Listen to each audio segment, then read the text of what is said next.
దురదగుంటాకు అందరికీ తెలుసు కదా, నటిల్ లీఫ్. ఇది టచ్ అయినా లేదంటే ఎక్కడైనా రుద్దినా కూడా విపరీతంగా దురద అనేది వస్తుంది. దీనికి కారణం ఏంటి అంటే దాంట్లో ఉండే ఫార్మిక్ యాసిడ్ అనమాట. దీన్ని మిథనోయిక్ యాసిడ్ అని కూడా అంటారు.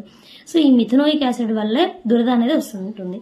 కానీ నేచర్ అనేది న్యూట్రలైజేషన్ కి అన్నిటిని సెలెక్ట్ చేసి పెట్టుకుని ఉంటుంది అనమాట. ఏంటి అంటే ఈ ప్లాంట్ ఎక్కడైతే దురదగుంటాకు దొరుకుతుందో అది ఉండే పక్కనే ఇంకొక చెట్టు కూడా ఉంటుంది. ఆ ప్లాంట్ పేరు ఏంటి అంటే దుష్టిపాకు అంటారు. దీన్నే డాగ్ ప్లాంట్ అని కూడా అంటారు.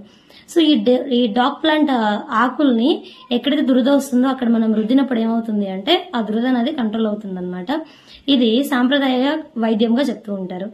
కానీ నిజానికి ఇది బేస్ లాగా పనిచేస్తుంది అని చెప్తారు. కానీ నిజానికి ఈ దుష్టిపాకు ఏదైతే ఉందో డాగ్ ప్లాంట్, దీంట్లో కూడా యాసిడే ఉంటుంది. అదొచ్చేసి ఆక్సాలిక్ యాసిడ్. మరి రెండు యాసిడ్స్ అయినప్పుడు ఎలా పనిచేస్తుంది అంటే ఈ దుష్టిపాకులో వాటర్ కంటెంట్ అనేది ఎక్కువగా ఉండడం వల్ల ఆ రుద్దిన ప్లేస్ లో వాటర్ అనేది ఉంటుంది కదా, అది ఎవాపరేట్ అయిపోయినప్పుడు, ఆవిరైపోయేటప్పుడు మన బాడీలోని టెంపరేచర్ ని అబ్జర్వ్ చేసుకుని దానివల్ల బయటికి వెళ్ళిపోతుంది అనమాట ఆవిరయ్యి. సో ఈ ప్రాసెస్ వల్ల టెంపరేచర్ ని లాగేసుకుంటుంది కాబట్టి ఆ ప్లేస్ మొత్తం కూల్ గా అవుతుంది.